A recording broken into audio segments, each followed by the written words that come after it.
No, I don't think I will, I said. She looked at me strangely. What do you mean? Well, you mentioned that I'd be here when you got back and you'd tell me all about it, I said. I won't be here, so telling won't work. Where will you be? She asked. Elsewhere, I said. She pouted. What do you mean elsewhere? None of your business, I said. You're acting like a child, she informed me. Grow up. This is the 21st century. Things have changed. I don't doubt that you have, I agreed. I haven't changed, though. Well, I have some gray in my facial hair, but that's still me. You, on the other hand, seem to have changed considerably. It's not a good change. Very unattractive. She lowered her gaze to herself. Physically, she didn't seem to have changed. She was still a smoke show. What do you mean? She asked. Well, there is such a thing as I'm meeting someone for dinner. You informed me it was a man and refused to give me his name. That sounds like change to me. Oh. Well, it's nothing, she said. I told you I love you more than I ever have. None of this has anything to do with how I feel about you. I see. Well, I can't say the same, I told her. Explain this. An hour ago, I loved you more than I ever have, I told her. Since then, that feeling has steadily diminished with every passing moment. My feelings now lean more toward the realm of disgust than the realm of love. Her features took on an offended look. I knew it well. It's very disappointing, she said. That's life, I said. I get disappointed all the time. Yesterday on the golf course, I expected to shoot an 85, but I made 3 putts in the 11th minute and got an 87. Now she looked confused. Why are you talking about golf? It's a very frustrating game sometimes, I said. You mentioned frustrating. I just thought I should share my own anecdote with you. It's all that came to my mind. My flippant attitude irritated her, you could tell. Barnes, I'm leaving in 20 minutes, she said. I think you need to take me seriously and try to understand. Oh, I take you very seriously, I said. But that's the problem, Collins. I realized you're not a very serious person. Her pride was wounded. I suspected that she considered herself a very serious person. She owned her own business, earned almost as much as I did, was educated, independent, and beautiful. Most people, I'm sure, took her seriously. I have no idea what made you say that, she said. Barnes, I'm leaving. I know you don't like it, but you're going to see that nothing is going to change between us. I'm going to make you insanely happy. It's very selfish of me, but I have a rationale. I justify it to myself. You don't realize it, but once you do, everything will be the same for you. You're wrong, I said. What am I wrong about? She asked. You are mistaken that nothing will change. Everything will change. In fact, things have already changed, I told her. What's changed? She wondered. Well, you've changed. Your attitude toward me has changed. You have built illusions in your mind. That has changed. My attitude towards you has changed. Other things haven't changed yet, but they will. Like what? She asked. Well, first of all, what do you think Sylvia and Beck will think about their parents getting divorced? She sighed. What the hell, Barnes? What are you talking about? We're not getting a divorce, and what we do between us is none of their business. Yeah, I agree. Well, not the not getting divorced part, but the what we do between us part. Unfortunately, you're forgetting that it's not what's going on between us, but what's going on between you and some unnamed dude. I can see that you're going to complicate things, she said. Barnes, I'll set this aside and we'll sit down and work these issues out. No, we won't, I said. I'm leaving. I think this is more important than anything you have planned, she said. I'm not going to ride on something I arranged myself. I think you're going to do the same. Oh, I didn't plan anything. It just came out on its own. I just decided that a minute ago, I said. She looked like she was going to argue with me. Collins, you're too late, I told her. I don't know how late, but the moment you started thinking I was a man who would put up with your shit, the moment you lost respect for me as a man and a husband, it was too late. None of this is true, she practically shouted. I never lost respect for you. The problem is I don't believe you, I said. Everything you've done since you got home has convinced me it's true, and I can't be unconvinced. I'm going, Collins. You can go on your date, too. I'm done. I stepped back, grabbed my jacket, wallet, and keys, walked to the door, and started to walk out. Wait! She ran for the door as fast as she could in 4-inch heels. She didn't make it in time. I closed the door and got in the car. By the time she opened the door and stepped outside, I was already pulling out onto the street.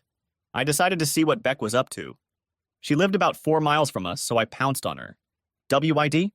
Netflix and chill, she immediately replied. Would you like some company? I asked. She sent me a heart. I'll make popcorn. When I got there, she was already curled up on the couch. Davy met me at the door and nearly knocked me over. When a 160-pound dog de Bordeaux clings to your legs, trying to bury you in affection. It makes an impression. Hey, buddy. I managed to stay on my feet and gave him a good scratching as he wriggled around, drooling on my pants and snoring with pleasure. It always takes about 10 minutes to get to Beck's house. By the time I got to the couch, Beck had already poured me a glass of wine and put popcorn on my plate. I sipped my wine and looked at her. Not a word, she said. I like sweet wine. You don't. You're in my house. Deal with it. I laughed. Hey, I tried to raise you right. It's not my fault you lost your way. She grabbed the ever-present towel, wiped the lint off my pants, threw the plaid over my legs, and snuggled in. What's Mommy doing? She asked. Well, I'm not sure, I said. She cast a leering look at me. That's weird. Yes. I agree. What's up, Dad? What do you mean you're not sure? When I got home from work, she said she was going on a date, I told her. When I disagreed, she said she was going to cancel the date and we would talk things over. I decided I was done discussing it and left. So I don't know if she's on a date or sitting at home waiting for me to talk things out. She stared at me with her mouth open for a minute. What the hell, Daddy? She waved away my frown at her scolding. What the hell do you mean by date? Beck, I'm as shocked as you are, believe me. She told me she was going on a date with a man, but she didn't say who with, and she seemed to expect me to just say, okay, have fun. What? Dad, is this a joke? Are you sure you got it right? I have a positive attitude, and I wish it was a joke. What the hell is going on in there? She demanded. Jesus, I was there on Wednesday, and neither of you said a word. Everything was fine. Hey, I thought everything was okay, I said. I couldn't say anything because I didn't know anything. Tonight was the first time I heard for the first time. I'll call her, she said. Collins answered, and the conversation from the side I heard was interesting. Beck didn't say anything unnecessary. Where are you, Mom? With who? What the hell, Mom? You just lied to me. Dad's sitting right here. No, you just lied to me. What the hell is wrong with you? You just lied to me. My mother just lied to me. I don't care. You lied. I don't know how you're going to make it up to me. Don't mess with my head. Don't call me, don't come here. When and if I want to talk to you, I know how to do it. She ended the conversation. We sat like that for a few minutes. I didn't know what to say. I put my arms around her and pulled her against me. I felt her warm little body start to shiver, and then she buried her face in my chest and began to sob. She lied to me, Dad. She told me she was with you at the restaurant. She lied to me. I guess you heard right. I just hugged her and I felt like crying myself. I guessed she had gone on this date after all. I know, sweetheart. It's going to be okay. I know. Please don't cry, Beck. You're breaking my heart. How is everything going to be okay? She sat up and stared at me, her sad tears turning to angry ones. My own mother just lied to me. She's on a date and she tried to tell me, Daddy, what are you going to do? I have no idea, I said. Beck, I'm floundering here. I came here just to chat with you, to try to get my thoughts in order. I should have thought you'd ask me. I didn't mean to. It's not your fault. I asked you. She grabbed a box of tissues, wiped her eyes, and blew her nose. She looked at me, lowered herself to the floor, and lay on top of Davy. He snored, objecting to being disturbed from his nap, and after a couple minutes, she moved over to me again, snuggling against him. Cuddling Davy always calms me down, she said. Hugging you always calms me down, I told her. You smell better than Davy. She giggled. He's a little stinky. Talk to me, Daddy. Where did this come from? What's going on between you and Mom? What are you going to do? I would love to answer these questions, but I don't know, and I don't know. I'm shocked. For a minute, she sat in silence. We should call Sylvia, she said. She pulled out her cell phone. Hey, Sil. Where are you? Well, I need you to come here right now. No, this is very important. I'm serious right now. Okay. I'll see you later. She's at Straps, she said. Straps was a club they liked. It was about 10 minutes away. She needs to take an Uber. We ate popcorn and drank wine, talking softly about what might be going on with Collins. Sylvia showed up about 20 minutes later. She performed Davy's ritual and came over to sit on the other side of Beck. Sylvia was born 3 years earlier than Beck, and they had always been close. They did everything together. Beck was as tiny as her mother, a little blonde pixie. Sylvia was 4 inches taller with her mother's hair and eyes, a slightly larger and darker version of her mother. She hugged us both. What happened? She asked. What's the emergency? I was at a party. Everything better be okay. Beck looked at her incredulously. That's not good. Are you high? Sylvia laughed. Well, I told you I'm at a party. I had 2 margaritas and 1 cocktail, okay? Go make some coffee, Dad. Beck ordered. This is serious, Sil. By the time I'd made coffee and Sylvia had had her second cup, Beck had told her everything he knew. She looked a little shaken. Daddy, I know there's more to the story, she said. Are you sure you're not telling us? Have you been fighting? Are you having problems with, in the bedroom? We fight sometimes, yes, I said. No more than when you both lived at home. And now that I think about it, even less. Mostly we fight about the two of you. Beck punched me in the bicep. Hey, I chuckled. And no problems in the bedroom that I know of. And if there are, I don't have any, and your mom hasn't said a word. I need to talk to her, Sylvia said. You need to talk to her, Beck. Most of all, you need to talk to her, Daddy. Why didn't you stay home and talk to her? Maybe I should have, I admitted. I was too angry. Jesus, girls, you didn't see the coolness with which she just announced it to me. Beck squeezed me. I know, Dad. But Syl's right. I think we all need to talk to her, find out what she's thinking. When do you think you can pull yourself together to talk to her without losing her? I don't know, I said. I hope it's soon. I don't think I can take it much longer. I'll go to the lake, try to relax enough to sleep, get up tomorrow and hopefully get a grip on myself. I'll come with you, Beck announced. Now I'll get my bag and a blanket for Davy. She headed for her bedroom but stopped. Give Daddy a cigarette, she said to Sylvia. Sylvia looked at me questioningly. I nodded and she dug into her bag, pulled out a case, handed it to me and put it away. I'd never been an avid smoker. Collins and I flashed once every few days. It was a remedy for anxiety and I felt I needed it. Beck came out with her bag, put some dog food in the container, took Davy's dishes, I took his bed, and we went to the truck. Sylvia walked us out. We threw our stuff in the back of the truck and spread a blanket on the back seat of the truck. I'm going to talk to my mom in the morning, she said. Beck, why don't you find out when you can talk to her? Let me know what happens. Daddy, don't do anything stupid, okay? Maybe, I said. I'm a little dumb. I'll try not to do anything super stupid. Sylvia hugged us, Davy climbed into the car, and we drove off. On the way, we talked for quite a while. Beck gave me the third degree, asking me about 1,000,000 questions, some of which I could answer, and some of which I couldn't. We got to the lake house, took Davy down to the lake and walked beside me, Beck holding my hand like she'd held my whole life. Some things hadn't changed. I was pleased to hear that. Davy swam a bit, we threw him sticks, he chased frogs and squirrels, and we walked back. It was getting dark by now, and we laid out our stuff. I looked around at the booze supply. Want a mojito? I asked Beck. Yummy, she said. I want some. I made 2 large portions, each with 2 ounces of rum in it. Beck lit the fireplace, and we sipped our drinks and talked. We lit a cigarette, and I felt quite relaxed. What do you think, Daddy? She asked. I have a few options, but it all depends on your mom, I said. I have to tell you, Beck. It's all pretty messed up.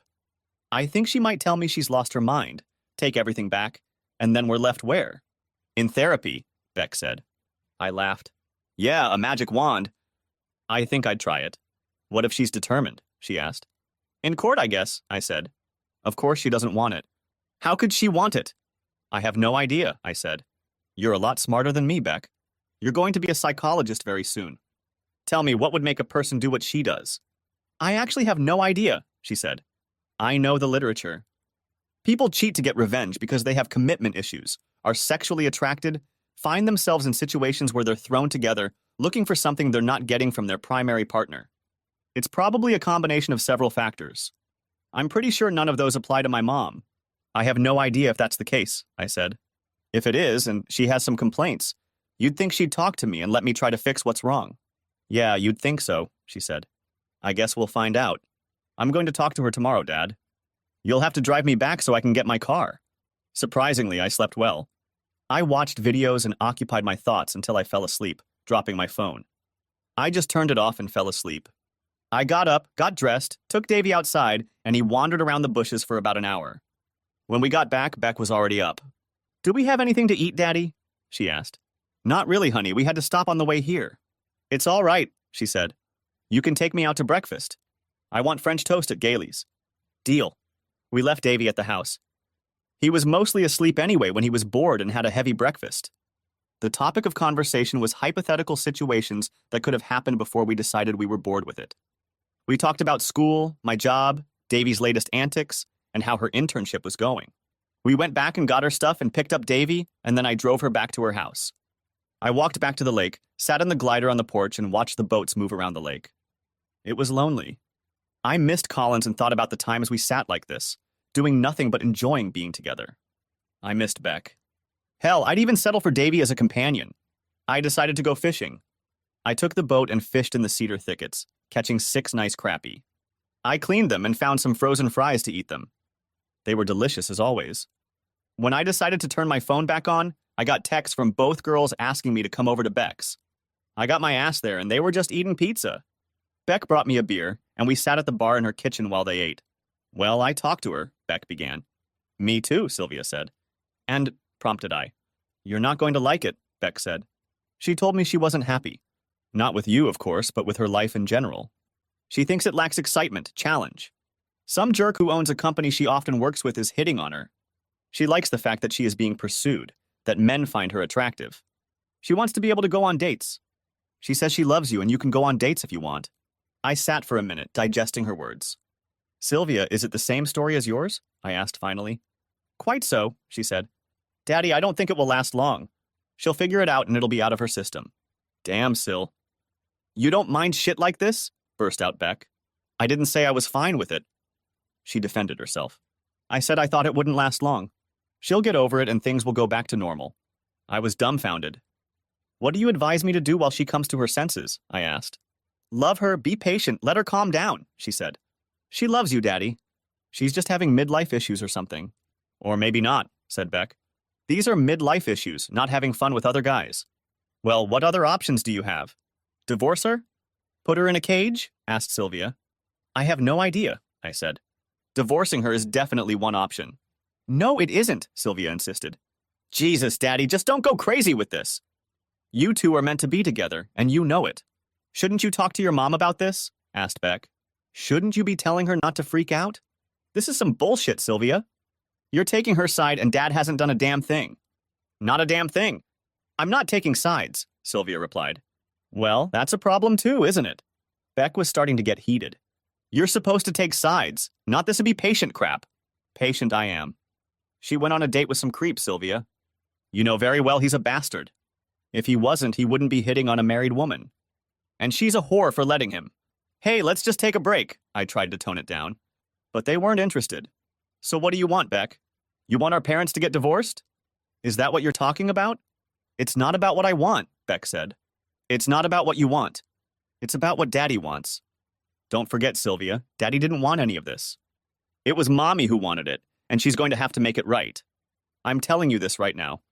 She can have whatever she wants, but until she gets her head in order, she has to plan for my relationship with her to depend on what I want. And what will it be? Asked Sylvia. I want to see her as little as possible and not hear her at all. So you're going to tell us about your relationship with our mother? I'm not flushing anything, Sylvia, and that's your problem. You can't see that. Everything that's happened since Dad came home from work last night is Mom's fault. Every little thing. She's the one pulling the strings, and if you can't see that, then you have the same problem she does. Whoa, just take your time, girls. Let's not let this get out of hand. I tried to hug them. Beck let me pull her to me, but Sylvia turned around, grabbed her bag, and sprinted out the door. I pulled Beck to the window and we watched Sylvia get into the car. The headlights came on, then went out. She got out and started to back up, then turned around, got back in, and drove off. God, I'm so mad at her right now. Beck was furious. I'm sorry, Dad, but that was a load of crap. She pressed herself against me and I thought for a moment. I sighed. Yes, it is, but it's not Sylvia's delusion, Beck. It's your mother's delusion. Children shouldn't be put in that position. I know you're both grown women, but we had a special family, honey. Our whole lives revolved around each other. I'm closer to you girls than any father I know. You always had a great relationship with your mother. You shouldn't be in the middle of this shit, and neither should Sylvia. I'm sorry about that. Dad, it's not your fault, she said. You're right, it's Mom's shit, but Sylvia, who acts like it's no big deal and you just have to be patient, is shit too. Just don't burn any bridges, I said. Let me talk to her. I'll try to work something out. I love you so much, Beck. I don't want you to get hurt any more than you already have. She hugged me tightly.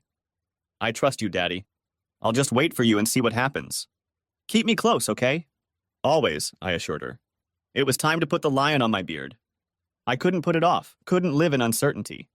When I pulled up to the garage, her car was parked there.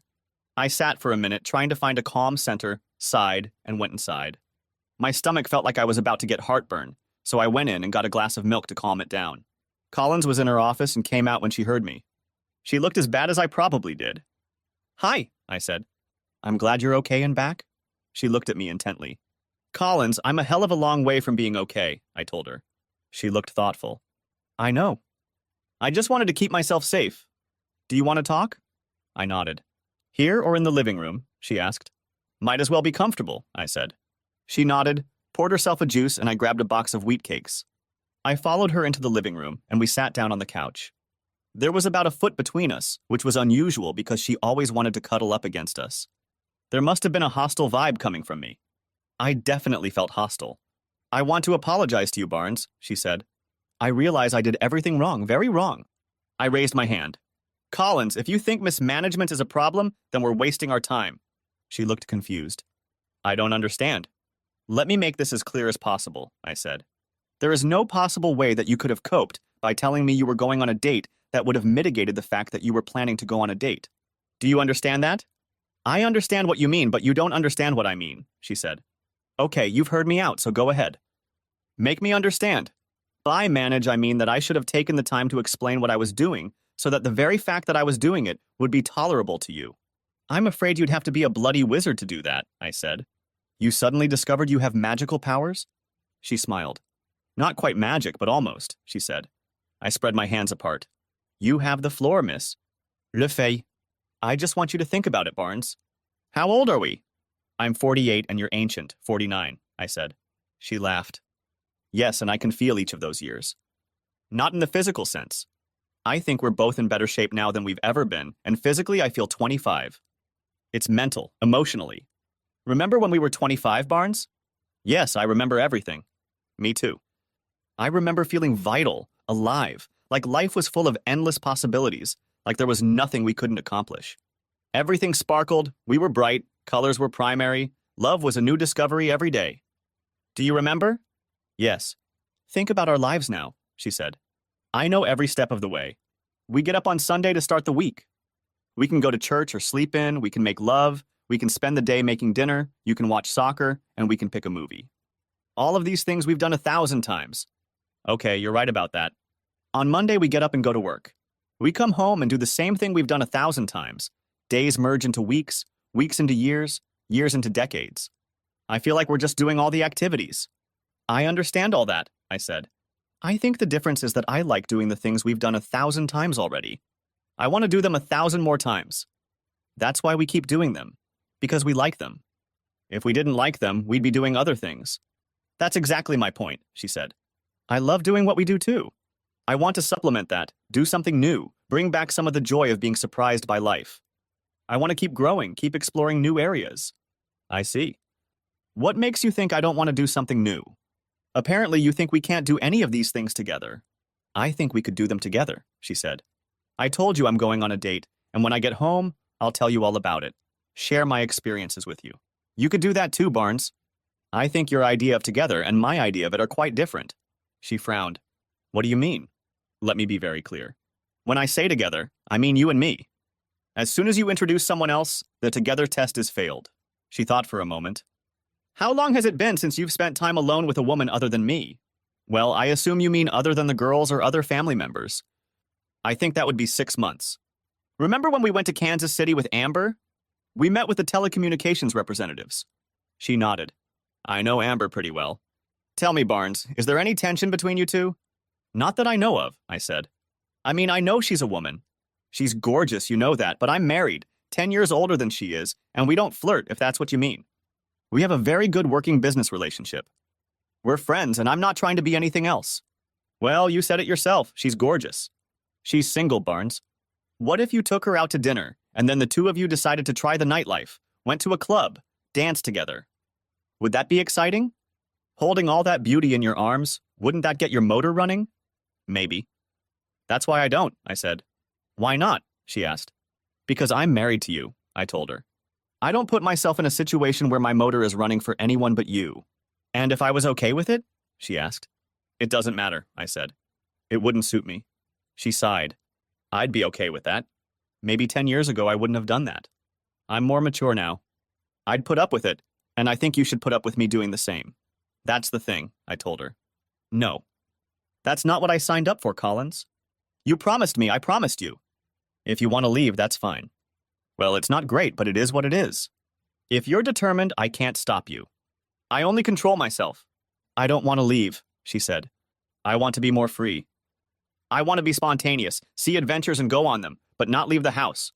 You're going to do it regardless of how I feel about it? She sighed again. I don't know, Barnes. I'm inclined to say yes.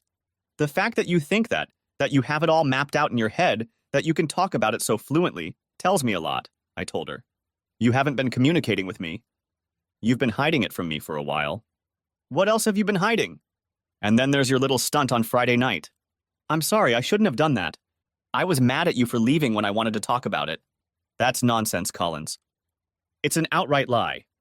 You planned this long before Friday and were going to go before you even mentioned it to me.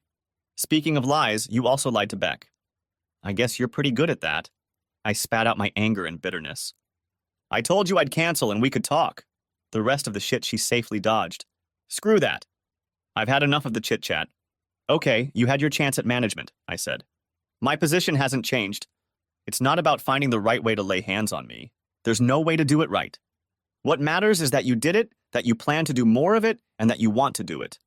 That's all that matters. I don't control you, but I do control me. I'll just get my shit together and leave you to it. What the hell, Barnes? That's not what I want, she protested. I'm not doing it. But you'll want to, I said. Right now I have zero trust in you. You've already more or less told me that you think I'm boring, that you need excitement in your life, primary colors and all that. Even if you don't do anything, I'll always know you think that, and there's no way you can convince me that you won't resent being stuck in a boring life. We want different things, Collins, so let's move on. I went down to the basement, got my luggage, carried it into the bedroom, and started packing. I took everything I would need for a week or so. Later, I could go back and get whatever I wanted. She kept walking beside me, telling me she didn't want this, that we'd work it out, but I didn't listen. I put everything in the truck and she tried to go around it and get in. Luckily, the door was locked. She was standing in the driveway as I drove away. It was a depressing sight. I loved her, and I felt like I had lost half of my heart and soul. I just couldn't see a way forward. This time I remembered to stop at the grocery store. That took my mind off things for a while. A trip to the lake brought it all back with renewed vigor.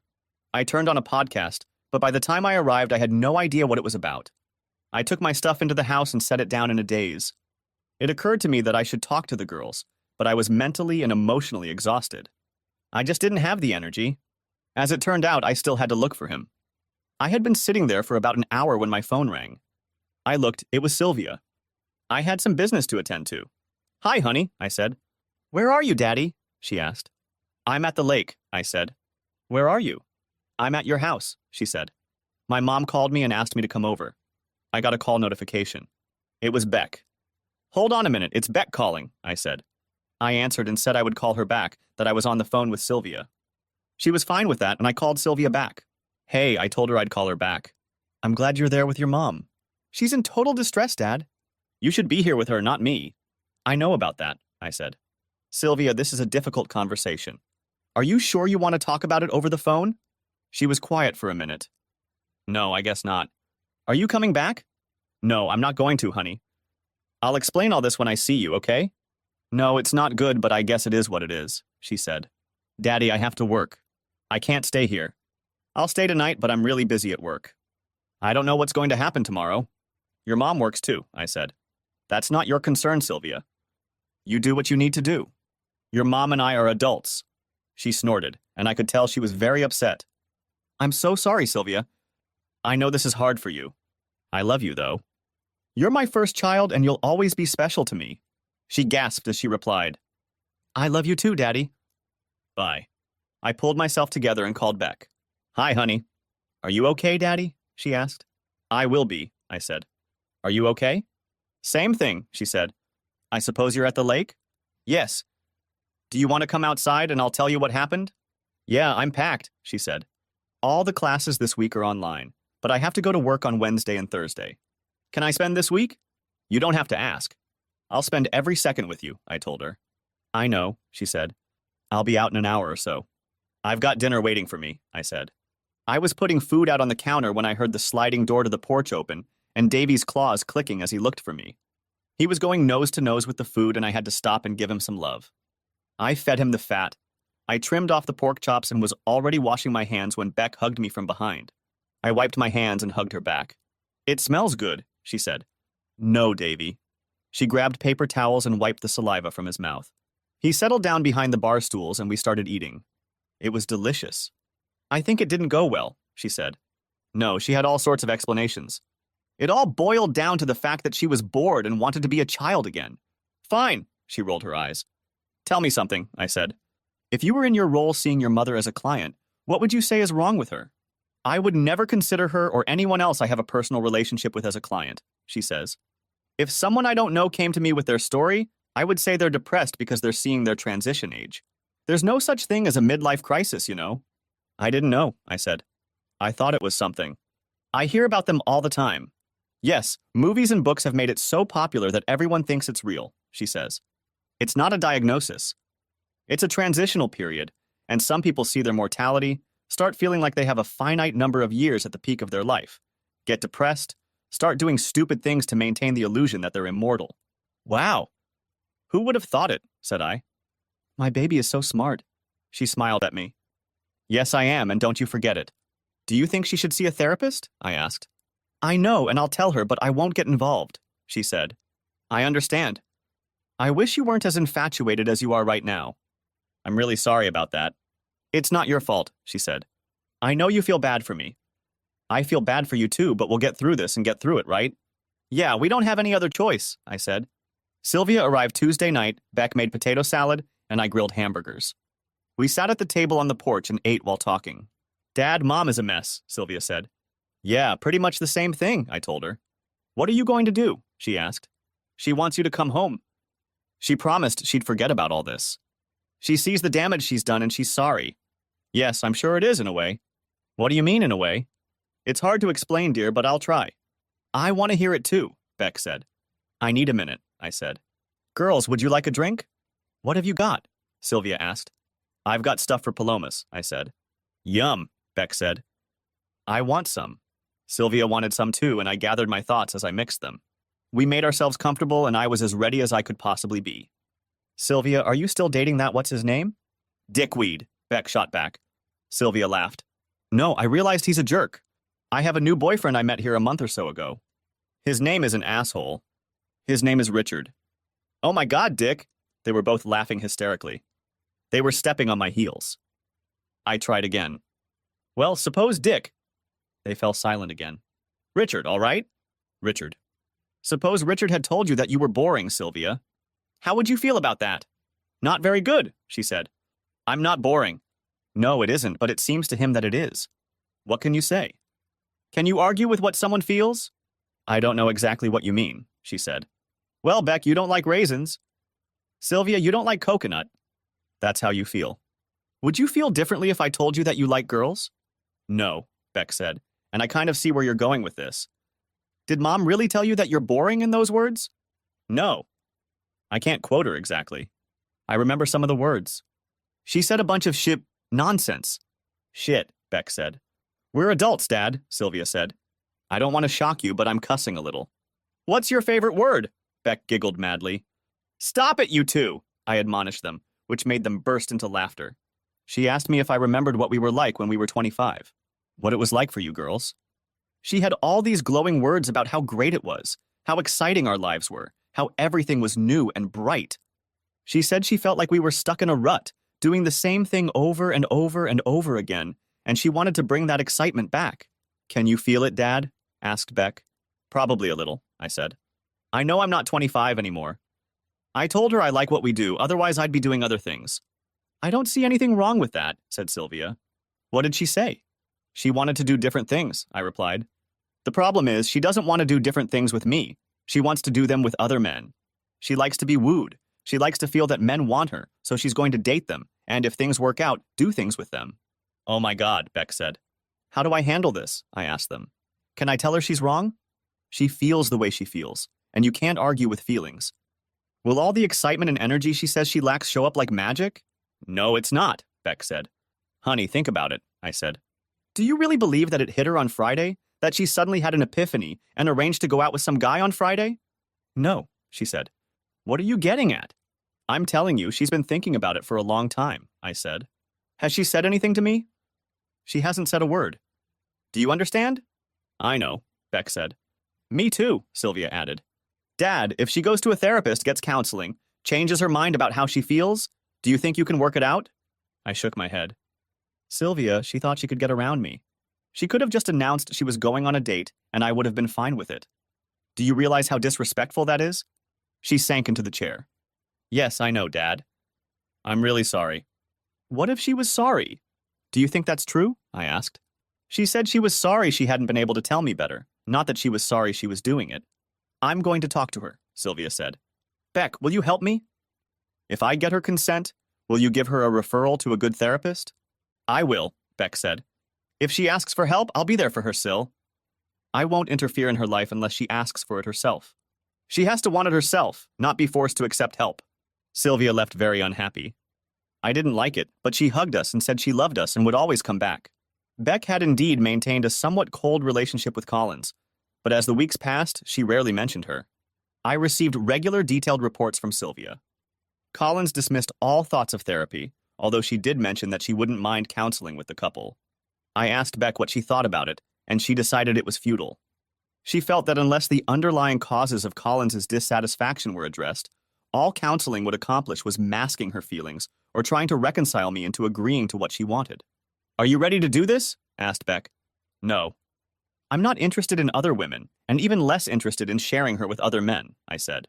Sylvia was there, and she asked an interesting question. Are you sure, Daddy? What if you think of it as a little vacation from marriage and get involved with hot chicks for a while? Once Mom gets rid of her glitch, you can get back to normal. May I? I asked. What if in 2 years or 5 or 10 she feels bored again? Besides, I don't know any hot chicks to sleep with even if I wanted to, and I don't. Don't you see any hot chicks waiting outside? Maybe I should go check it out. They both laughed. Unless you work with them or they're burglars and break in, you don't meet any, Beck said. You look very well for your years, Papa, said Sylvia. If you were looking, I doubt you'd have any trouble. I'm not interested, I said. No, Sylvia, I just can't. I don't have it in me. Are you disappointed? In a way, yes, she said. I hate it when you and Mom aren't together. On the other hand, I have to respect you. You know yourself. You have morals and you stick to them. Thank you for that. After 2 months, when there was no noticeable change, I got fed up. I filed for divorce. I got a call right away. This has gone too far, Barnes, Collins said over the phone. Are you divorcing me? You have no reason to. What are you going to tell the judge? I don't have to tell him anything, I said. That's the definition of a no-fault divorce. What do you tell other people? She asked. We had a disagreement and you divorced me? I won't tell them anything, I said. It's none of their business. I'll be there, she said. We need to talk about this before it's too late. Do you want me to make dinner Friday night? I asked. Yes, that would be perfect, she said. I was putting the finishing touches on dinner when I heard the door open. I felt a little bad that she had just walked in. Sure, we both owned the lake house, but I didn't go back to our house in town and go in when she was there. I stopped by to get my stuff when she was at work, but nothing more than that. Oh, well. She looked as good as ever. She still made my pulse race, even if I regarded her warily. She tossed her purse on the chair and walked over to me. She wanted to hug me, and then she wanted to kiss me. A hug I could do, but a kiss, given the circumstances, was beyond me. She looked hurt, but so be it. So did I, and for good reason. What can I do for you? She asked. Everything's ready, I said. If you want, you can set the table while I get the dishes. We laid out the food, poured the wine, and she began. I don't want a divorce, Barnes. That's what I don't understand, I said. Why not? Because I love you and I want to spend the rest of our lives together, she said. But why? I asked. You've been married to me for most of our adult lives, and you weren't happy about it, remember? I never said I wasn't happy, she said. Perhaps you used the wrong word, I said. Don't play semantic games with me, Collins. You've managed to express your displeasure clearly enough. Then you misunderstand me, she said. I'm quite satisfied. I just wanted to add to our mutual satisfaction. Okay, but you wanted to add that you were having fun with other men, I said. That made me very uncomfortable. I think the answer is simple. We'll get divorced and you can have fun with other men as you see fit, and I won't be displeased. I don't understand that. Anyway, I'm having fun with other men. The difference is that I won't be married to you while you do it. You can keep doing it, and I can keep living my life. Maybe I'll find someone who doesn't want to have fun with other men. The perfect solution. You get what you want and I get what I want. That's not what I want, she said. Why should it be a choice between you and random dates with other men? If it's a choice, I want to be married to you. I realize that, and the girls, well, Sylvia, told me that's your position. The problem is that I don't want to be married to a woman who wants to have fun with other men, whether she does or not. We finished dinner and moved to the couch. So that's it? She asked. Even though I love you, I gave up the idea and chose you. Don't you want to be married to me? Yes, Collins, that's exactly right. Look at me, Barnes, she said. I looked up. The next moment she was in my lap, her luscious lips devouring mine, kissing my entire face, her arms wrapped around me like boas, her hot body pressed against mine. For a moment I was lost in the sensations, then I came to my senses and stopped moving. She continued for another minute, but my lack of response was noticeable and she slowed down and stopped. What happened? She asked. Collins, have you two met? I asked her. I already knew the answer. I could see the doubt in her eyes. Apparently she had decided to be honest. Yes, Barnes, it is. Here's the thing, I told her. Are you going on a date? She asked. Probably eventually, I said. I like being married, Collins. I don't think it's boring, she sighed. Could I be one of those women you're dating? Maybe, I said. I doubt I can do that. I don't feel the same way about you. Maybe I'll stop being angry about the way you treated me. Maybe I won't think about the other guys you're with. But I wouldn't hold my breath. She was angry, sad, got up, walked over and picked up her purse. Let me know if you change your mind, she said, and walked away. The divorce was going through the court and her attorney asked the judge to schedule counseling. This was unexpected, and the judge explained that he was required by law to schedule it if one of the parties requested it. I'm not doing this, I told my lawyer. It's none of the judge's or the state's business. Hell no. He can hold you in contempt, he said. You're the expert, I said. Figure it out. I can't, he said. That's what the law says. I sat like that for a minute. What if we withdraw the divorce petition? Will he still be able to order it? He was stunned. No, I don't think he could. Is that what you want? Yes. Do it, I said. This seemed to stun all the participants, and Collins adopted a rather smug expression on her face. After the proceedings were adjourned, I approached them. The reason I dropped the lawsuit is because I'm not going to be forced to do anything, I told her. Until you decide you're done with your bullshit, I'm going to talk to you one last time. Don't call, write, or send telegrams. I'll never speak to you again if that's what you want.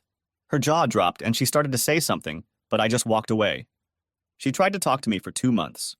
She tried to do all sorts of nasty things, like messaging me through Sylvia. Beck's relationship with her mother deteriorated to the point where they didn't even speak, and this caused tension between Beck and Sylvia. She tried to come to the lake house 3 times, but I had the good sense to change the locks and lock all the doors. I just ignored her. One time she even came to my work and I had to kick her out. After 2 months, she gave up and told Sylvia that she would no longer seek counseling if I wanted to sue. We did so, went to the same judge, and the divorce was uncontested. I could see he wasn't happy about it, but it was settled between the two of us, and he couldn't order it. She kept the house in town and I got the house on the lake. It was what I wanted at any rate. The property was equitably distributed. She kept her business and I kept mine. There was no spousal support and we both kept our pensions. The usual divorce proceedings, boring, tedious, and annoying.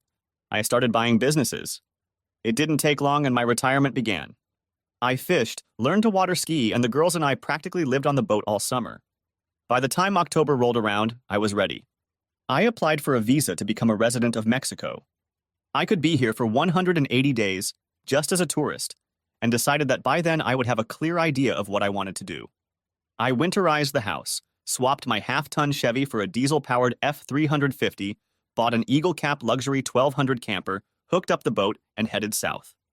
Lake Bacharach in Sinaloa, Mexico was to be my new home for the next 180 days.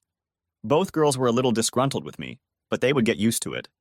After I bought them both plane tickets to Guadalajara, promising them all the beach time they wanted, they were absolutely thrilled. The first week I was there, I found a 5-acre piece of land about a mile from the lake, bought it, got utilities, and by the end of the month I was a local. The second time I fished the lake, I caught a 14-pound bass and I was hooked, pun intended. Sylvia flew in January and I met her at the airport. We drove to Puerto Vallarta, and I suggested that she park on the beach and stay with me, or we get a hotel. She chose the hotel. It was a very nice place, full service, and we had a great time. She stayed there for a week, and on the last day we sat on lounge chairs and looked out at the ocean. You're not coming back, are you, Daddy? She asked. I haven't definitely decided yet, I told her. I'm leaning toward staying. You girls are the only thing that will keep me coming back, and I'll fly to you anytime you want me to. I'll come a few times a year to see you. What about Mom? She asked. I grimaced. Is she okay? I guess, she said. She's mostly working. I know she regrets everything. How do you know? I asked. Well, she didn't talk about it in so many words, but she seems, I don't know, reserved? She's not the simmering, energetic person she used to be. I think she's sad. I don't think she found the dating scene as wonderful as she thought it would be. Well, I'm sorry to hear that, I said. If it's all the same to you, Sylvia, I'd rather not talk about her, okay? She gave me a sad smile. I know. I took her hand. I know. We shrugged off the bad vibes and had fun that night. I drove her to the airport, and she left with hugs and tears, promising to return soon. Beck flew in February, and it was pretty much the same, except she wanted to stay with me in the camper. We spent 3 days at the beach. After lunch on the third day, she asked, "Where do you really live, Daddy?" I told her, and she wanted to go there. We slid the convertible roofs on and hit the road. It was quite a long drive, and we had a great time on the road. When we pulled up, she saw the view of the lake, the 2 barns I had built, the lot, and she loved it all. I can't believe you have such a beautiful place, a cute little house truck, and you actually live here, she said. I'm a lucky man, I said. It would only be better if you lived here. She gave me a hard stare. I have no idea how I'm going to make a living. I'd like to use my degree. Do you know what my degree is? I asked her. I'm sure you told me.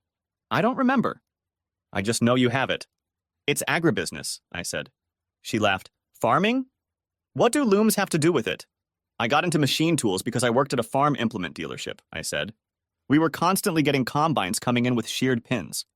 I got the idea to start making harder pins. From there, it just went from there. I had no idea, she said. Well, I mean, there are ways to use your degree, and there are ways to use your degree. Explain this. You're a psychologist. What do you mainly do? Listen to people's concerns, she said. Bartenders do that a lot, I told her. She laughed. Yeah, I guess it is. She had 2 weeks and then flew back. I missed her badly for a few weeks and then went back to my sybaritic lifestyle. 6 months later, she called me. I need a favor, she said. If I can do it, I will, I said. I need a loan. Are we talking about a big loan or are you just short on cash? Big credit, she said. May I ask what it's for? You don't trust me? No, I want to. I'll lend you whatever you need. I was just toasting you, she said. I want to buy a cabin. Well, that sounds interesting, I said. Is it an existing lodge? Does it generate income? Can I look at it online or something? You can, she said. I was hoping you'd go there. I was confused. Where? How far? 10 miles, she said. It's on Lake Bacharach. Really? You're frying me again? No, she said. I studied their books with an accountant. They make good money. They have a bar so I could listen to people's problems. She giggled at that and I laughed along with her. Oh my God, honey. That would be a dream come true for me.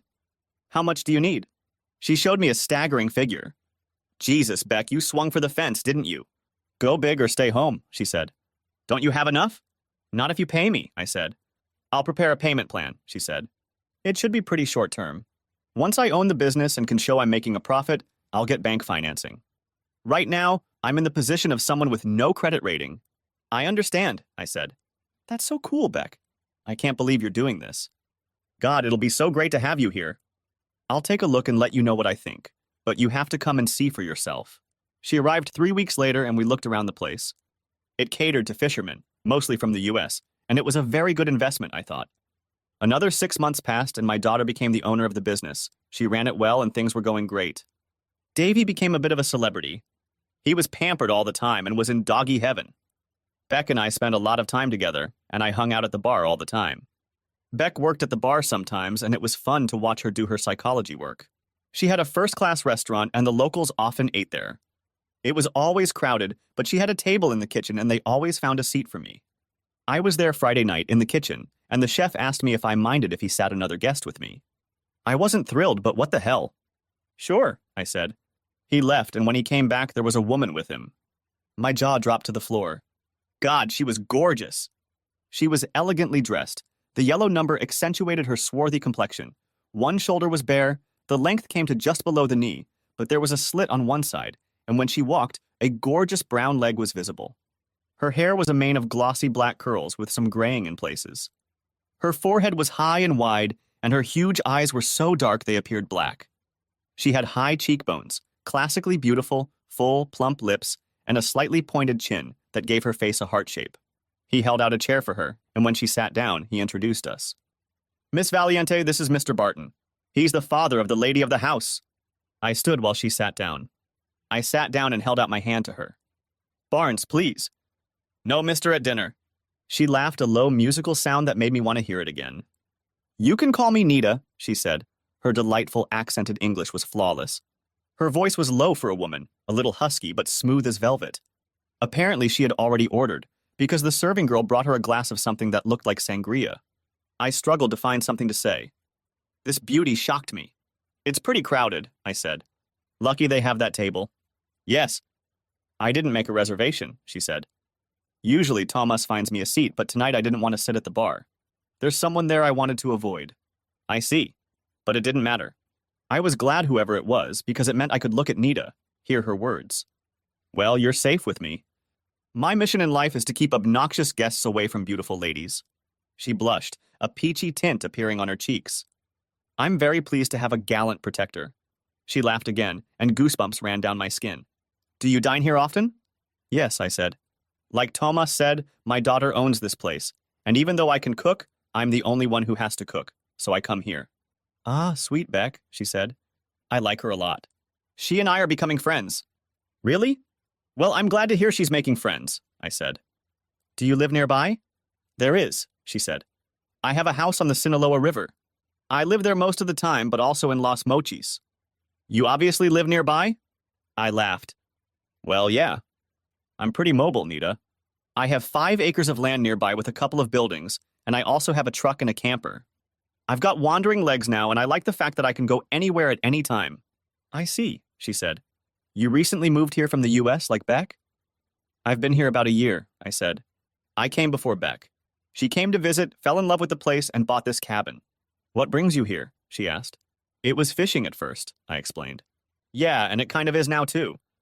I got a chance to sell my business in the States and satisfy my craving for traveling. What kind of business did you have? She asked. She hesitated, then said, I apologize. It's none of my business. I laughed. You don't have to. I don't mind.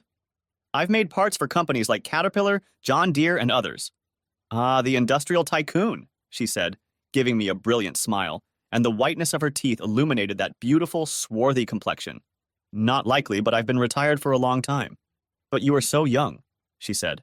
Yes, I was lucky, if indeed retirement at 49 can be considered lucky. I'm not retired, she said. I could be, but I feel like I have things to do. Which ones exactly? I asked.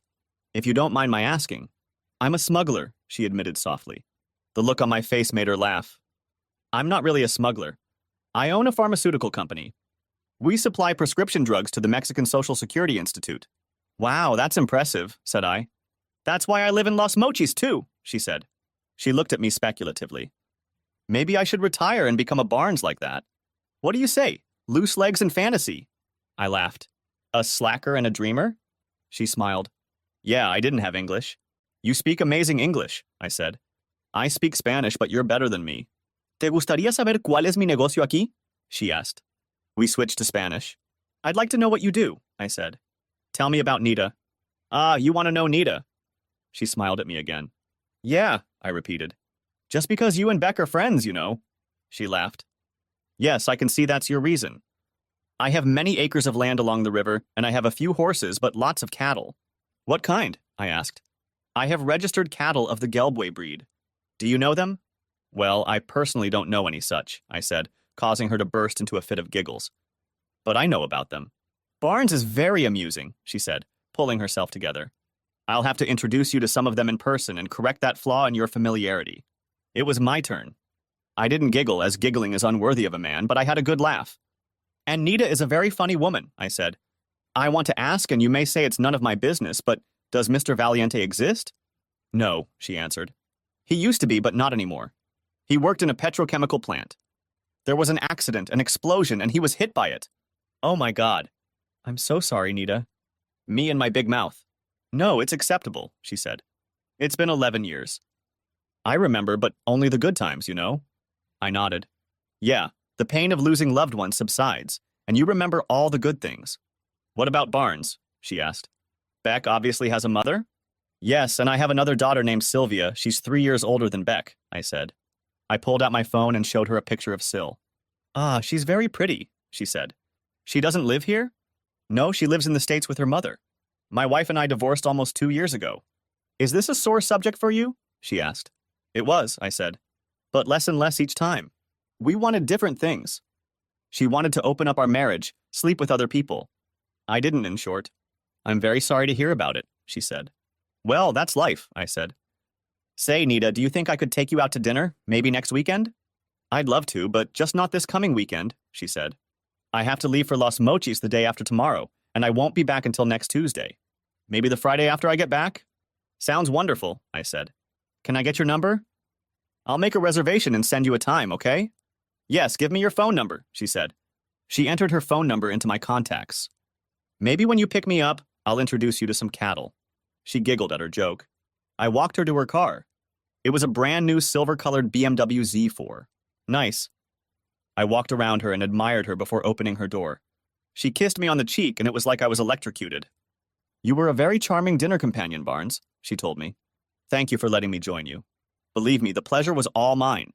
I don't know how I'll look forward to this dinner to see you again. You have my number, she said. Give me a call. Late afternoon is best. I will, I promised. I closed her door and watched her drive away. My God, this was an exquisite woman. And she was going out with me, too. When I walked into the house to say goodnight to Beck, I thought I was high and walking on clouds. She lived in a cabin and I knocked on her door. She opened the door and looked very excited. Did you like her? She didn't hold back. Isn't she a fire? She's so cute, Daddy. Did you ask her out?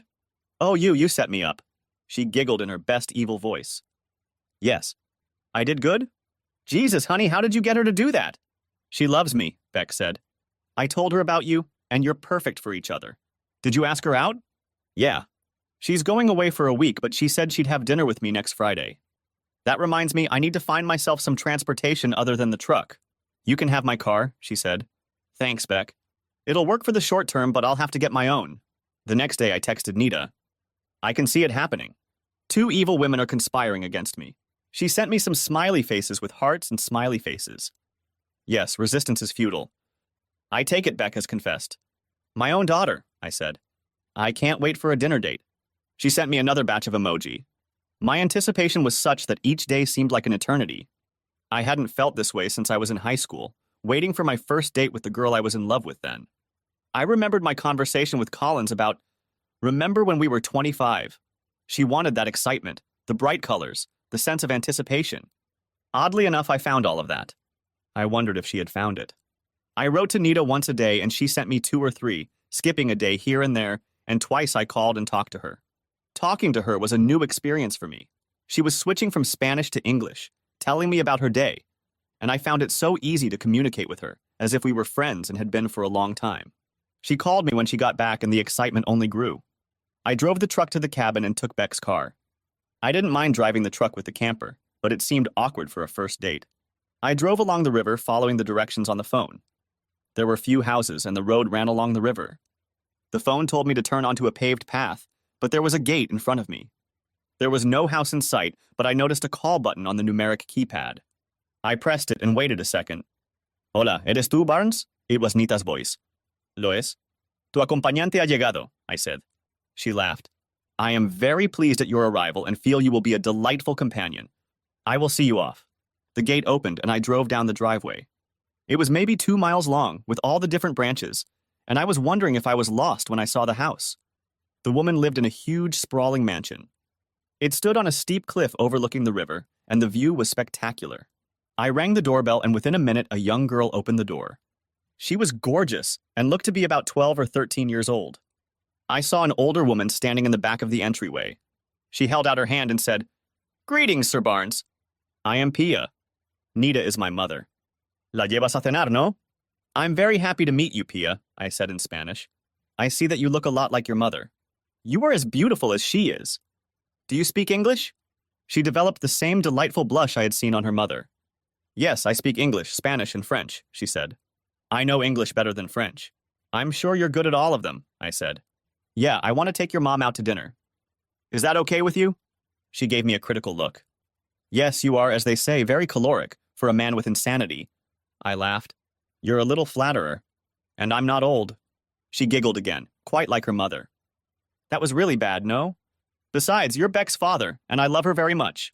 Same thing, I said. Taking my hand, she led me through the entrance and into a large open space. It was the living room, dining room, and kitchen. This is Zanetta, she said, introducing me to the older woman. Nice to meet you, I said. She's my friend and takes care of me and the house when Mom's not here, she explained. Mom's getting ready. Would you like a drink, Mr. Barnes, while we wait? What do you suggest? I asked. I drink lemonade, she said. We also have a lot of juices and adult beverages. Lemonade sounds delicious, I said. You don't need to call me Mr. Pia. Just Barnes is fine. Yes, just Barnes, she said, her huge brown-black eyes flashing at me, full of laughter. That name seems very strange, though. That cheered me up. You're a doll, I told her. And a jokester. She chuckled. Yes, I love to laugh. We'll have lemonade on the back porch, Zanetta. I'll go and pour it, just Barnes. She giggled again. Stay here. Ve with your invitee, Pia. Lo conseguiré. No need to despair, Zanetta said. It's all right, I said. I'll go with Pia and I won't neglect her. We took tall glasses of cold lemonade and carried them into the living room. The entire south wall was glass, the doors sliding open, and she led me out, still holding her small hand in mine. We went out onto the porch, down the stairs, and onto a huge mahogany deck. There were large vine-covered beams suspended from large leaf-shaped fans that rotated slowly, giving us a stunning view of the river and valley. I really like it here, Pia said. We'll sit in these chairs and have a conversation. She was one hell of a charming girl. I've only had one conversation with your mom, I said. Personally, I mean. Somehow the subject of Pia never came up. She was no doubt embarrassed to have such an impressive daughter, she said. She never tells anyone about me for fear they will like me more than she does. We were both laughing about it when Zanetta appeared, carrying a pitcher of lemonade. Thank you, Zanetta, we said at the same time, making Pia giggle again. I see you are one of those who steal other people's thoughts, she said. Yeah, I told her. Everyone around me wears tinfoil hats. I think we have some, she said. Should I warn my mom? No, I said. I need to know what she's thinking to make her happy by doing this. She tilted her head, pondering. It's a very good plan, she said. Barnes has perfected it. Well, this is my first date in years, I said. I need any advantage I can get. Say, Pia, I want to spend days and days talking to you, but do you think your mom will be ready soon? Mom really likes to show up socially, she said. I expect her to show up so you can admire her anytime. Thank you for that remark, Pia. I heard that voice, low, husky, tinged with the smoke of old jazz clubs and red wine. We turned around and a vision appeared at the top of the stairs. God, she was breathtaking, heart-stopping. She was perfect in white. The dress was pure white linen, very simple and elegant. Some lace at the neckline, hanging beautifully to mid-thigh, sleeveless, with smooth, swarthy skin exposed above and below. On her feet were tan platform sandals with straps on her calves. She wore a wide-brimmed white hat on her head and posed to impress. See? Pia brought me out of my stupor. You're very pretty, Mom. Don't you agree, Barnes? I had to clear my throat before I could speak. Yes, of course. Nita, you're gorgeous! She smiled. I see you've met the pre-call. Yes, and it was, I said. Pia, it was a pleasure to meet you, and I hope to see you many more times. You are a charming lady! I finished my lemonade and walked over to extend my hand to my companion. Somehow you never mentioned to me that you had this little beauty, I said. I wanted her to be a surprise, she said. I thought that when you met her, you couldn't help but love her. I know you love your daughters, and I wanted you to love mine. She's my life, Barnes. Yes, I can see that, and I understand why, I said. The restaurant was as good as I had heard. My companion was beyond competitive, and 3 doors away was an establishment called Salon Tinampa. It was a real treat. There was a stage and the biggest mariachi band I had ever seen. It was a riot of colors and music, and I danced with Nita. It was a separate adventure because she was the best dancer I had ever seen. She made me make a huge effort to at least get close to her. She knew everything from traditional Mexican dances to salsa and tango. The last number we stayed for was slow and sweet, and holding this fiery beauty in my arms was something men performed heroic feats for. The trip back to her place went mostly without my participation. I was in a world where it was just her and me. It ended at her door, where she kissed me, and that was the highlight of my life up to that point. Before I left, I was invited to take Beck with me and spend the day with Nina and Pia the following Saturday. She let me take the snap to send Beck and reached out to touch my cheek with one soft palm, running her fingertips over the marks, making me feel a sense of euphoria, and left. Sylvia called me Tuesday afternoon. Dad, when would be a good time for me to hang out with you and Beck? She asked. How about 8 tonight our time? I'm having dinner at her place and she should be free by then. Nice. Could you ask her and send me a snap? I can do it, I said. Is something wrong, dear? No, not really. It's no big deal and you don't have to worry. I just need to talk to you. I need to talk to you all the time, I told her. She laughed. Send me that snap. Love you, Daddy. Love my girl, I said. Beck was fine with it, and we were sitting in her living room when we got the notice. After the usual conversation, she moved on to what she wanted to talk about. Dad, Beck, I hate living here without you. I'm tired of dating assholes, as you so politely call my boyfriends. I hate my job, and my mom makes me miserable when I'm around her. I want to move there. Really? Beck was beyond excited. That would be out of the question, Sylvia. Do you think you could get a job? I think I've already bought one, she said. I'm going to buy the travel agency that books the cabins on the lake. They book your place too, Beck. Wow, you've really studied this, haven't you? Said I. Sylvia, I'd love to have you around, and I know Beck would. Are you sure, darling? Positive, she said. I wanted to talk to you guys first in case you didn't. Don't want me? She sobbed slightly, and it broke my heart. Sylvia, I'm so sorry I made you doubt that, I said. I love you, baby. I'll always want you no matter what as long as I live. Syl, I know we had a little fight about Mom, Beck said. I love you too. You're my big sister. You spanked Jamie Myers for picking on me when I was in first grade. This elicited a slight watery giggle from Sylvia. I did, didn't I? He was a creep and bullied my little sister. When do you think you'll put it all together? I asked. It might take me a month or two, she said. But I've already gotten to work. It's so exciting, Beck says. I can't wait. We talked for another hour, and it seemed like it was done. Sitting in the camper that night, I thought about how my life was turning out. It seemed like I was going from one peak to the next. Beck had moved in, met Nita, who I hoped would be a big part of my life, and now Sylvia was moving in too? Couldn't be better. On Friday, I asked Nita if she wanted me to bring anything. Beck tells me you make a very tasty pico, she said. Bring it over. I went to the market, bought some nice fresh ingredients, and made a big bowl. On Saturday, we took the truck to Nita's. I wondered what Nita and Pia would think of it. After all, they were clearly not poor. Neither was I, and it wasn't that I couldn't afford a house. It was my choice, and I liked it. But would they think I was a tramp or something? That's something we'll find out. Pia ran out as we pulled up and threw herself at Beck as soon as he got out. She came over to me and was a little more reserved, but still hugged me. We're going to the river, she said. Mommy made everything for the taco feast. Yum, Beck said. Sounds great. Come inside, Pia said. Mama and Zanetta are packing. She took us both by the hands and led us inside. We walked into the kitchen where there were several coolers and baskets on the bar. They were busy putting plastic bowls and utensils into the baskets and drinks into the coolers. We helped and everything was quickly ready. Barnes brought his truck, Pia said.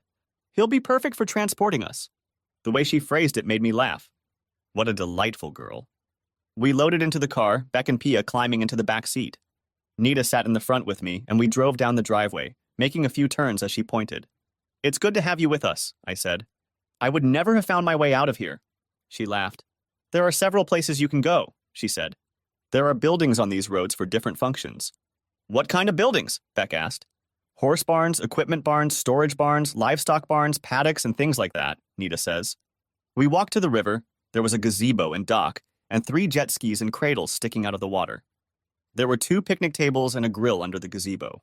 I was planning to heat everything up on the grill, Nita said. But you brought your house and we can use your stove, right? We can, I said. All the comforts of home in a small package. I'd really like to look inside, Pia said. I've never been in a house like this. Well, I'll give you the grand tour, I said. We put the taco shells in the oven to get crispy and I gave them a tour. Pia got to lay on my bed, sit on all the chairs, and check out every appliance. She and Beck carried a load of our stuff to the tables, and I took the opportunity to grab Nita and kiss her. She was in complete agreement and lit me up with one of the hottest kisses of my life. She pulled away and looked into my eyes, her swarthy complexion colored with a pink blush, and she was slightly out of breath. Hello, beautiful, I said. I couldn't wait for you to be alone and do this. She chuckled. Well, it's encouraging to know you wanted it. I wanted it too, she whispered. Beck and Pia came back and we made our late lunch. They were all bragging about my pico, but it was all very good. We sat and chatted for about an hour, and then Pia asked if we wanted to go jet skiing. The girls were wearing shorts and t-shirts and went to change. Pia came out first and chatted with me while I looked at the system that raised and lowered the jet skis. Beck and Nita went outside, and I went inside and put on my swim trunks.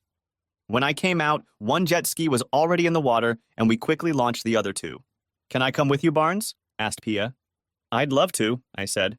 Don't you drive them? I want to, she said. Maybe we'll switch, I'll drive, and Mom will go with you after a while. Beck and Nita took off their stoles, and I lost my ability to move for a moment. I knew Nita was a spectacular woman, but I was a little unprepared for her being in a bikini. It wasn't out of the ordinary, but she was. Beck was Beck. She always remained petite and gorgeous and a little girl. Nita was something else. She was shapely, but not in the way that people sometimes mean when they talk about fat. She was far from that, but she had hips, a small waist, and big full tits. Her top was solid up to her nipples, and the bottom third was striped, giving a view of her lower chest. This top was very comfortable to wear with such lush tits. She caught my gaze, and suddenly twin bumps appeared in the top. She blushed and crossed her arms over them. Ready? She asked. We did, and Pia climbed in after me. I noticed that the jet ski they had chosen for me had 30 more horsepower and was longer. We let Nita go ahead since I figured she knew the river. We traveled upstream for about 5 miles. We drove under the bridge and around a bend, and then Nita slowed down. She pointed to a small cliff to the east, and we followed it. There was a path along the cliff, and when I looked where she was pointing, I noticed a rope attached high up in a tree. We shut down the engines. Do you want to swing on the rope? She asked. Pia was practically jumping at my back. Yes, we have to, she said. It's so much fun. You'll swing high above the river, then you'll untie yourself from the rope and fall. The water is very deep. In my opinion, it wasn't very comfortable, but I would give it a try, and Beck clearly didn't mind. Nita was knee-deep in water, holding onto the jet ski as we made our way to the top of the sheer cliff. Who wants to go first? I asked. Beck should go, Pia decided. I've been there and I want to see her. Beck grasped the rod woven into the rope. Hang on, honey, I told her. She nodded, and with a slight yelp, she swung across the river. It was the biggest swing I'd ever seen. I have no idea how far she swung, but at apogee she must have been about 15 feet high. She fell and disappeared. She surfaced, tossing her hair back and wiping the water from her eyes, and swam back to Nita. Oh my God, Daddy. That was fire. You have to go. I decided that Pia should go next, and she soared into the air like a little bird, flipping in the air in a leap. She was a real little athlete. She swam like a little otter, and she and Beck held the jet skis while Nita climbed in with me. I let her go, and she was as graceful as she was at everything and let out a cute squeal as she took off. It was my turn. Looking down was 3 times higher than looking up, and my chicken jeans were screaming at me. I couldn't let a 12-year-old girl show me up, so I forced myself off the cliff. I was falling toward my death, the rope swinging me down, and I was so much longer than the girls that my toes only lightly touched the surface before I rushed upward. I almost forgot to let go of my hands, but came to my senses and plunged into the cool depths. It was fun. Nita and I sat on the jet skis and watched Beck and Pia ride 3 more times. Pia decided she wanted to drive.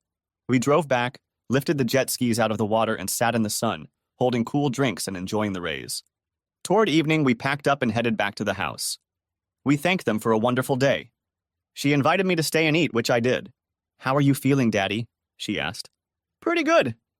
A little tired, I said. There's something about sun and water that wears you out. Right? She said. But that's not what I meant. I mean about Nita. And about Pia. Well, Pia is a little doll. It's impossible not to like her. And Nita, well, I've developed feelings I never knew I had, I said. She makes me happy just being around her. She's so damn beautiful, Beck. You know that, but she's so much more than that. She's a wonderful, warm person. She's funny. She's smart. She's obviously a great mom. She's independent. She's everything any man could want. I know I definitely want her. She seems to like me too. She feels the same way you do, she said. She told me she thinks you might be the one. There can only be one, said I. She laughed. Yeah, just make sure it's you. I had to put a lot of effort into it. Don't screw it up. I'll do my best, I said. Thanks, Beck. Now how about you get busy with yourself? You need love in your life. Yeah, I have to start working on it, she said. I've just been really busy with work, but my eyes are open. I hugged my baby girl and drove to my house. Nita and I started seeing each other 2 or 3 times a week. A few times I picked Pia up and took her fishing. A couple of times she asked me to go water skiing with her when Nita was away on business, and I took her to the Cinco de Mayo festivities. I fell in love with this girl as I had with my own daughters. By the time 4 months had passed, I had fallen completely in love with Nita. When we were together, I was happier than I had ever been in my life. When we were apart, thoughts of her filled my head and dreamed about her at night. I lived in anticipation of the next time we could be together and missed her every minute of our separation. We texted constantly. She started using Snapchat, and every message had her picture in it. We kissed at the end of every date, and I wanted her in every way. I was very careful. This little lady was special, and I wanted every move to be perfect. Beck fell in love with her, and Sylvia, when she arrived, fell in love with her too. The four of them, Nita, Pia, Beck, and Sylvia, were always doing something together. Sometimes it was me, and sometimes it was just the girls. On Monday, I called Nita and told her I would like to take her to Tulum for the weekend. She called me back immediately. Really? I've never been there, but I've heard it's gorgeous and has Mayan ruins. She was in Los Mochis, and I told her I would drive there and we could fly out of there. What about Pia? She asked. Is it just for the two of us, or do you have a plan for her? I was planning on taking her with me, I said. I was going to see if Beck and Sylvia could come too. Make it a family celebration of sorts. She was silent for a moment. Barnes, I'm very touched that you consider Pia and me family. You are a very good man. I'll be glad of that, and I hope Sylvia and Beck can come. They are very much like my daughters, you know. I know they love you very much, I said. And they love Pia too. Do you love me very much? She asked. I was taken aback for a moment, but quickly came to my senses. Nita, I want to tell you everything in person, not over the phone, okay? Yes, I understand. I apologize for asking you over the phone. We will go to Tulum and I will ask you again, in person. I laughed. I can see I'm not getting out of this situation. I checked the flights. One leaves at 3 in the afternoon. Will you be able to leave by then? I'll arrange it, she said. Ride carefully with my daughters. It turned out that Sylvia and Beck could go, and Pia was over the moon when I told her that. We loaded into the car and set off on the long drive, and it was one of the best trips of my life. Pia sat in the back seat with Beck and served as our official DJ. We took turns picking out songs. I hated them, mostly, and they groaned and rolled their eyes when I made my choices. We picked up Nita from her apartment and took a truck to the airport. There were no problems, and we flew through friendly skies. Everything in Tulum was as promised by Sylvia, and I was glad she knows her stuff as a travel agent. She suggested one of the all-inclusive packages. Our hotel was on the beach and was luxurious. On Saturday, we walked on the beach, played in the blue water, and in the evening we went to an open-air restaurant. Beck and Sylvia said they wanted to take Pia to the beach party and informed us that she would be staying in their room that night. They left, and Nita and I were left alone. We walked back to the hotel, and I put my arms around her, pulling her tightly against me. Well, that wasn't suspicious at all. I think we were set up, Nita. She laughed. I think you're right. Do you object, Barnes? Not if you don't, I said. I love it if you do. I'm quite content, she said. I took her to my room and made us drinks. We sat down on the small couch and she snuggled up against me. Nita, you asked me if I love you. I want to tell you. I love you more than I ever dreamed I would. From the moment I met you, I have thought of nothing else but you. You have filled my heart, my mind, my life. I love you so much. She raised her head and looked into my eyes, deep, almost black, full of fire and emotion. That makes Nita very happy, she said. I love you, Barnes. After Emiliano died, I didn't know if I could ever love again. I grieved for a long time, but now I have you, and you own my heart. My heart belongs to you, she said again. I want to give you the rest of me, too. Oh my God, Nita. I wanted this from the first time I saw you, I said. You're the most gorgeous woman I've ever met. I didn't mean to scare you off. I'm not afraid, she said. The only thing scary would be if you didn't love me, didn't want me. Am I crazy? I asked. I'd have to be crazy not to love you and not want you. God, Nita, don't ever doubt it. You're the most desirable woman I've ever seen. I can't believe there aren't thousands of men standing at your gate trying to find an entrance every day. She chuckled. I don't need thousands of men. Just one. After our dialogues, we made love and went to bed. I woke to the sun streaming through the gap in the curtain and my dusky goddess sleeping in my arms. She looked so beautiful in her sleep, calm, peaceful, innocent. As we dozed in languid satiety, someone knocked on the door. Come back with a warrant, I shouted. From behind the door came a woman's giggle. Daddy, let us in. It was Beck. I threw on my robe, and Nita pulled the blanket over herself. All three girls rushed into the house, pushing a cart loaded with breakfast. They parked the cart, and Beck and Sylvia rushed to the bed and pounced on Nita, laughing and talking nonstop. I sat down in the chair, and Pia came and sat on my lap, wrapped her arms around my neck, and waves of her midnight hair swirled above us. You love her, don't you? She said. Love you, and I love you too, I said, hugging that little body tightly. I love you, she said. I knew you loved us. Mommy is in love with you. I asked her and she told me, I want to be your daughter like Beck and Sylvia, she said. I couldn't help myself. Tears of happiness and love rolled down my cheeks like a river, and I clung to her as hard as I could. I'm honored that you feel this way about me, sweet bug, I said. I'm going to try very hard to be everything you need me to be for you. Are you marrying Mom? She asked. So we can be a real family, you know? I looked back at Nita and the girls. They were all looking at me expectantly. There's nothing in the world I want more, I said, but I think I should talk to your mom about it, just the two of us, and I'm not ready right now. I leaned toward her and whispered, I don't have a ring. Ah, she said. Yes, I understand. We had breakfast and then hurried downstairs to catch the shuttle to the Mayan ruins. It was an impressive, awe-inspiring sight, and the fact that under one arm I had a gorgeous woman looking at me with love in her eyes, and on the other side I was being held by the hand of a little brown girl who was sometimes substituted for one of my daughters, made it even more special. We flew back Monday morning, tired, happy, and with indelible memories. We dropped Nita off. She had 2 more days of work to do, and I took the girls ring shopping.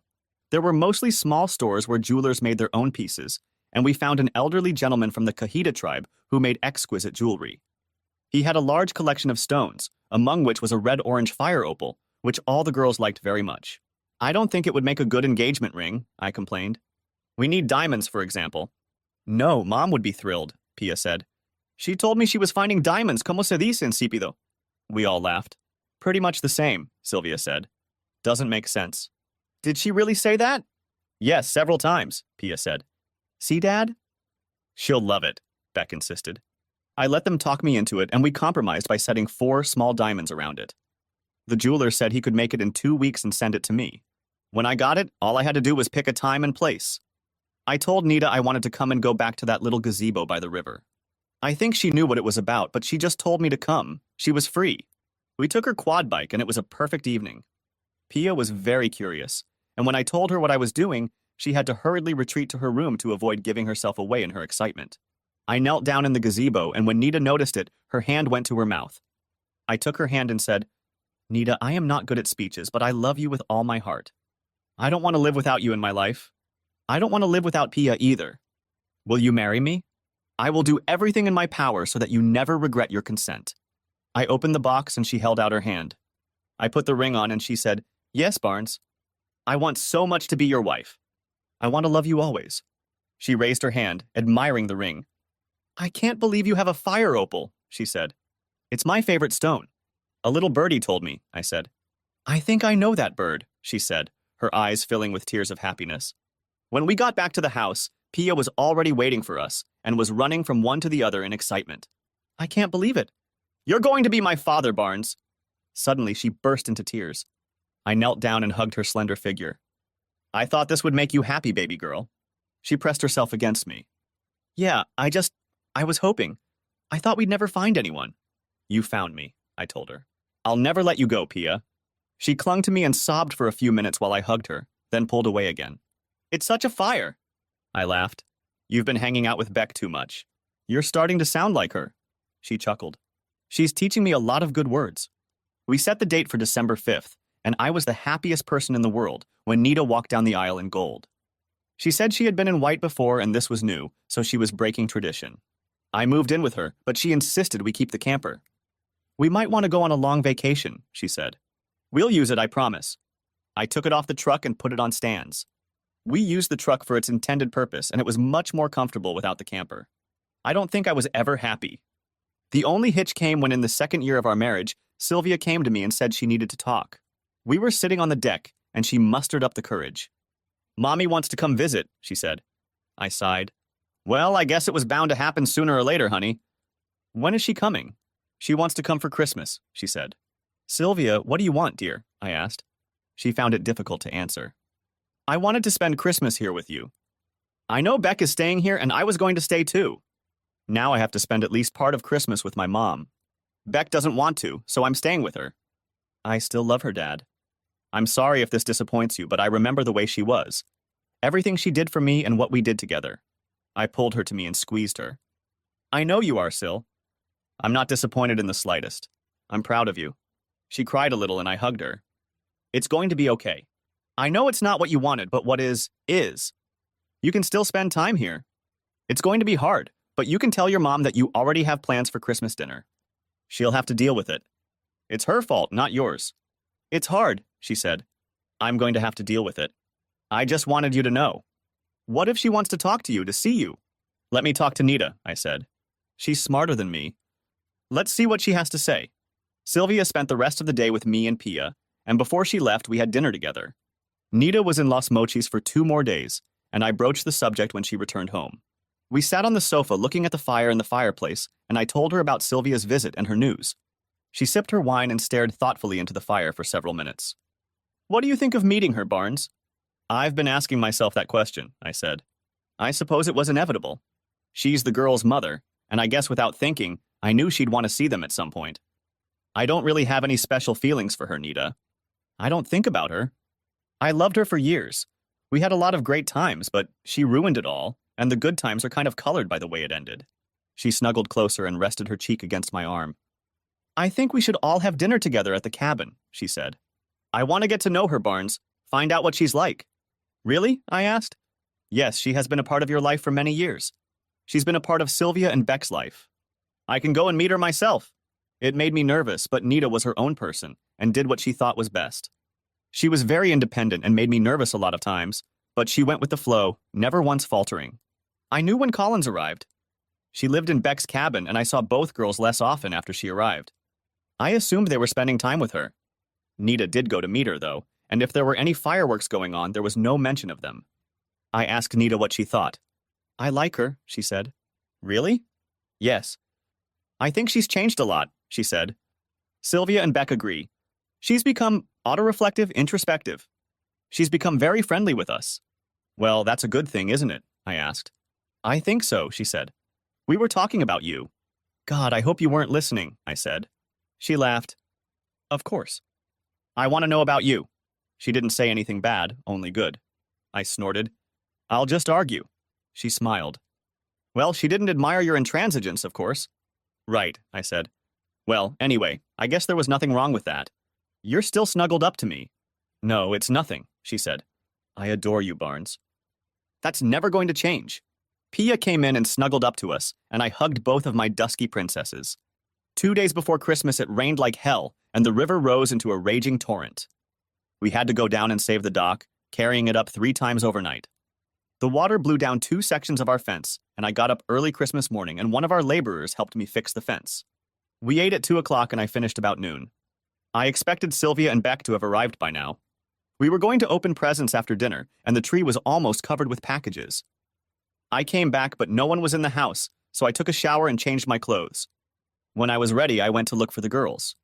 They were gone, although Sylvia's car was parked there. I made a spiced rum punch and a jug of spiced cider, put them on the heat, and drank the rum punch. The perfect Christmas drink, I thought. I heard voices at the entrance, and the door swung open. Pia ran into the house and took the seat next to me. Davy came in and lay across our legs, sighing contentedly, and then snored, approving of the world at large. That smells so good, Pia said. What is it? It's rum punch, I said. Can I try? I let her take a sip, and she wrinkled her cute little nose. You, she said. It smells so much better than it tastes. I laughed. It's an acquired taste, kiddo. I also made spiced cider. Go get yourself a cup. She took one, and then Beck walked in. She noticed the pleasant smell too, but it turned out she really liked rum punch. Sylvia came in, and then my jaw dropped as Nita walked in, holding Collins's hand. They both saw the look on my face, and Nita hurried over to me. Don't be angry, Barnes. Collins didn't have anywhere to go. No one should be alone on Christmas, so I called and invited her. I wasn't angry, but I wasn't happy either. Nita lifted me to my feet and dragged me across the room to Collins. Collins wants to talk to you, she informed me. Take her to the study. I led her over to the counter and offered her a cider or punch. She took a cup of hot cider and we walked to the office. Nita, Pia, and I had chairs, so I sat in mine and she took Nita's. You look good, Barnes, she said. Thanks, you too, I said. She did too. Still hot as hell and looked like she'd lost a little weight, even though she didn't need to. She nodded. I need to apologize to you, Barnes, she said. I was a total bitch and I know it. I only had my eyes on myself and what I wanted. I know I disrespected you, and it's led to consequences I'll have to live with for the rest of my life. I need you to forgive me. I know I don't deserve it, But I hope you're still the man I married and you'll give me what I don't deserve. I'd thought it through. I'm not going to make any big speeches, I told her. There were consequences, and one of them was releasing me to gain what I have now. I was destroyed, bitter and resentful. Now I'm not. I know you did, she said, and I'm sorry I caused that pain. I took a deep breath and took a sip of punch. I forgive you, I said. You know Nita and Pia. That girl is dear to me, Collins. Sylvia and Beck love her. She's their little sister. They love Nita too, and she has become something of a big sister to them. You'll always be their mother, Collins. You are welcome here anytime. Nita told me she likes you. The girls say you've changed. That's good. I hope you live a happy life. I'm going to, and if you can accept that, I'll think well of you. Can we be friends? She asked. We'll see, I said. But you'd better not engage in nonsense. She laughed. No, I won't. You've landed on your feet, Barnes. I'm still trying to find mine. Nita knocked on the door. We're ready to eat, she said. We sat down at the big table. Pia said grace, and the air was filled with laughter and the sound of happy voices. I looked across the table at Nita. She smiled at me and winked. Pia was sneaking bits and pieces to Davy, who was worshipping at her altar. My daughters chatted nonstop, and Collins was animated and seemed to be enjoying himself. It seemed like it was going to be a good Christmas. Thanks for watching. I hope you enjoyed it. So subscribe to my channel and watch the next video.